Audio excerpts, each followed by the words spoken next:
Yan, exact DE. So, kailan natin masasabi na exact equation siya? So, it will be exact if yung partial derivative of m with respect to y is equal to partial derivative of n yan, with respect to x. Okay, so dito, isa-set natin yung x niya as constant. And then dito, isa-set natin yung y niya as constant.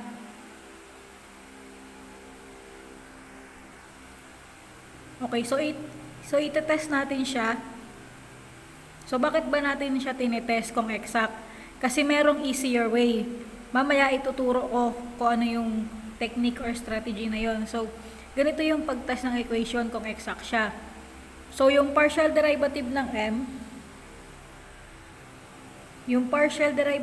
m, with respect to y should be equal to the partial derivative of n with respect to x. So, considering na yung x and y ay constant. So, let's say we have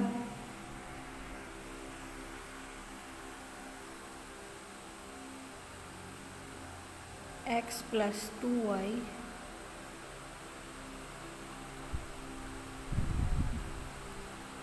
dx plus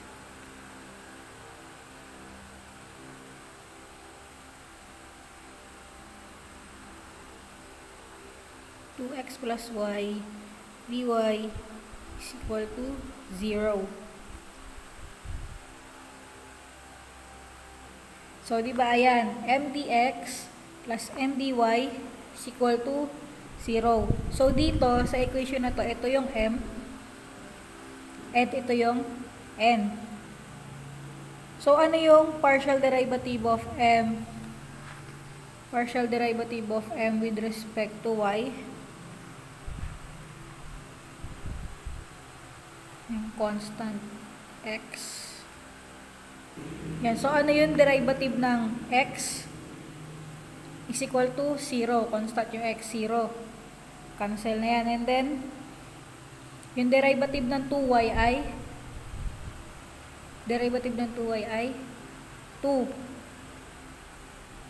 Okay, next, yung partial derivative ng nito.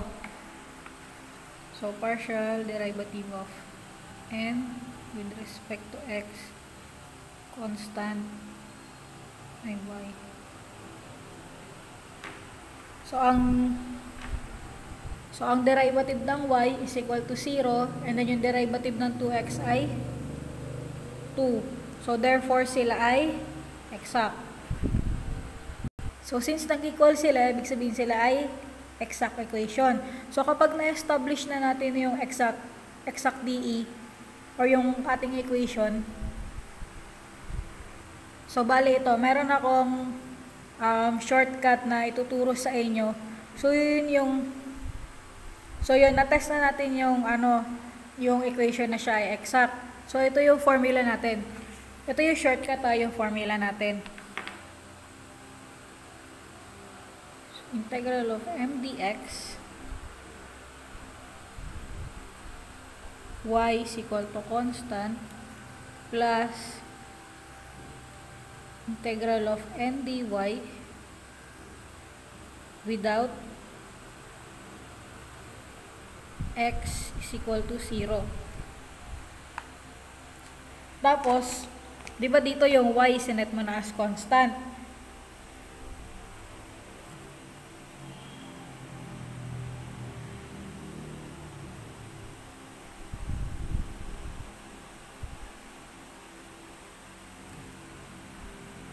Yan, yung y is equal to constant and then dito without x. So, kapag i-integrate mo yon, magiging constant na yung right side. Okay, so again, yung integral of m dx, yung y gagawin mong constant, tapos, integral of n dy, lahat ng x terms mawawala agad kasi diba without x. So, lahat ng x term ay equal to 0. So, paano na yan gagamitin? So, ano yung integral? Integral of, ano nga yung m? So, yung m, isa-set natin siya sa y as constant. So, ano yun muna natin? Yung m natin kanina ay x plus 2y dx. X plus 2y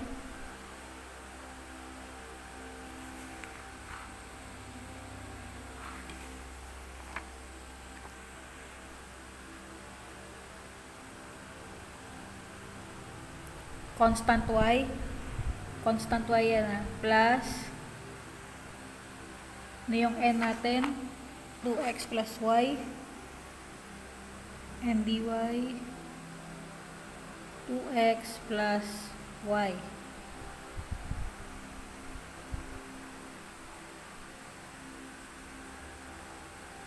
So without x is equal to 0. Kaya yan. So, ano yung integral ng x? So, ang integral ng x ay yan. So, since yung y mo ay isa-set mo na constant, as is lang yan siya. So, ano yung integral ng 2? That is 2x. So, yung y, yan lang yan kasi constant siya. So, again, integral ng x square over 2, tapos integral ng 2, 2x, tapos yung y, since siya ay constant, as is lang yan siya, ganyan lang. Plus, sunod yung sa kabila. So, without x, so cancel na to. Kasi diba without x, so wala na yan. So, di mo na siya isasama sa integration kasi without x yan siya, diba? So, cancel mo na. So, ano yung integral ng y? Integral ng y ay yan, di ba? Ayan, equals c over 2. So, bakit ulit natin nilagyan ng 2? So, katulad lang din sa mga nakaraan kasi syempre may 2 dito. So, nilagyan din natin ng 2 over 2. And then, simplify natin. Multiply natin to lahat by 2. Multiply natin by 2 para makancel natin to, and makancel natin to. So, yan ay magiging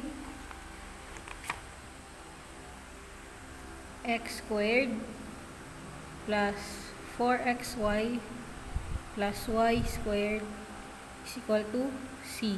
So, ayan. Ayan na yung answer. Ganyan lang siya kadali. Okay, next.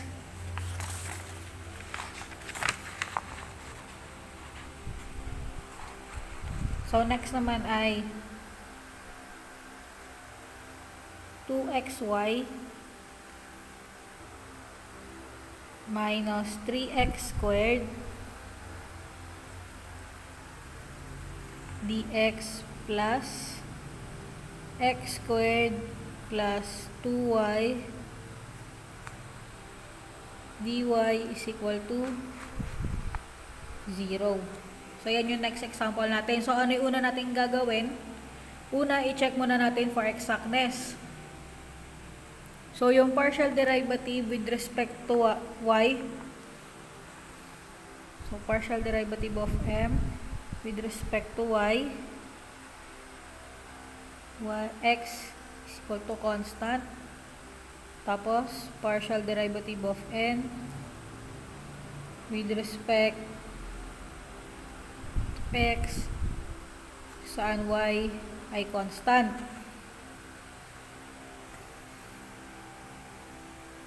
Ayan, dito. So, yung x natin dito ay constant, diba? So, ano yung derivative ng 2? 2x. So, since constant siya, ayan, sama mo na yung x, 2x. And then, dito sa kabila,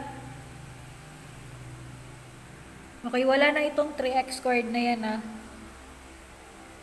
Kasi, di ba yung x tinuturing na natin constant. So, wag nyo na siyang, wag nyo kakalimutan na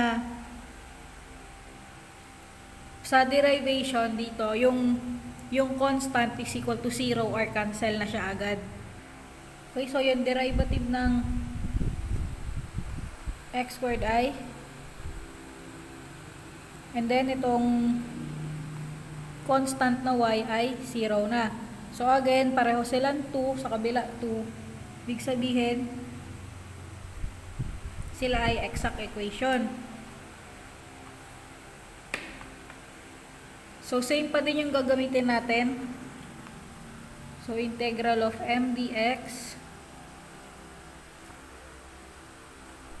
y is equal to constant plus integral of n dy without x is equal to 0. So ano yung m at n natin? Ito yung m, ito yung n. Kopyahin natin.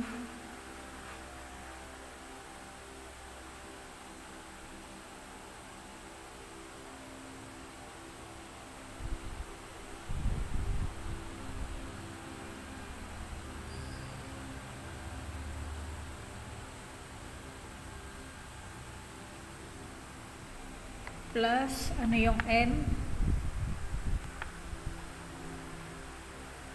X squared plus 2y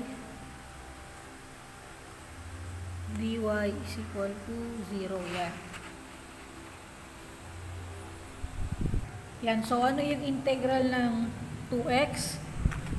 X squared. Tapos, copy lang yung y. Minus, integral ng 3x squared ay x cubed. Plus, integral ng x squared ay di ba without x pala, so cancel pala itong x squared. Kasi without x yan. And then, yung integral ng y ay 2y ay y squared is equal to c. Yan, so, di ba without x, kaya kinancel lang natin yung x or hindi na natin siya pinakialaman. So, ito na yung kanyang answer. Yan lang. Yan, madali lang. And then last example. 6x plus y squared dx plus 2xy minus 3y squared dy is equal to 0. Ayan, so test muna natin siya kung exact. And since alam na natin yung partial derivative n, so direct na natin siya na i-test. So partial derivative of m with respect to y is equal to 2y. So, alam nyo na rin yan siguro kung bakit naging ganyan. Constant yung x, yung partial derivative, yung derivative ng y squared ay 2. And then, sa kabila, partial derivative ng n with respect to x. Yan, is equal to 2y. So, pareho silang 2.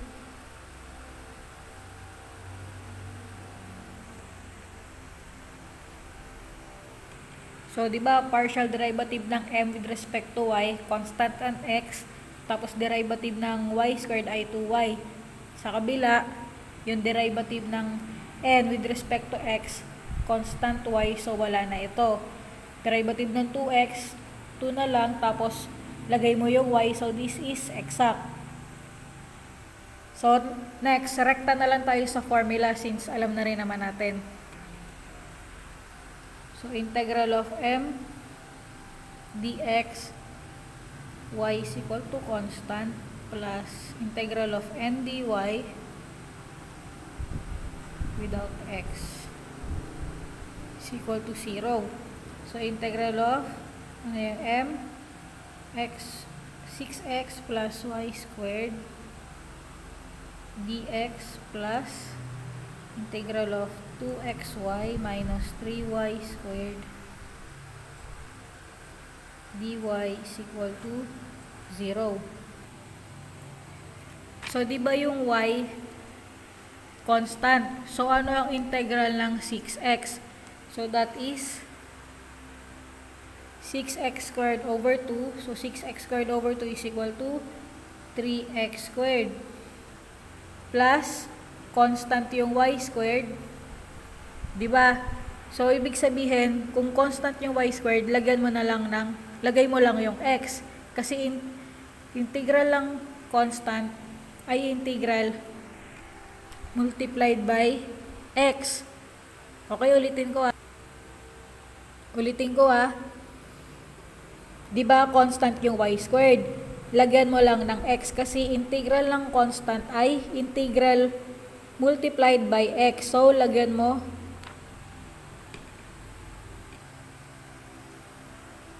plus, diba y squared x, y squared. So, multiplied by x lang yan. Yung constant multiplied by x. Minus, plus. So, plus, without x, kaya, cancelled yung, cancelled siya kasi without x, diba? So, ano yung integral ng 3y squared? So, ang integral ng 3y squared ay negative 3y squared ay negative y cube. So, simplify natin. 3x squared plus xy squared minus y cube. So, ayan. So, ayan lang yan siya. Madali lang siya. Yan na yung kanyang final answer.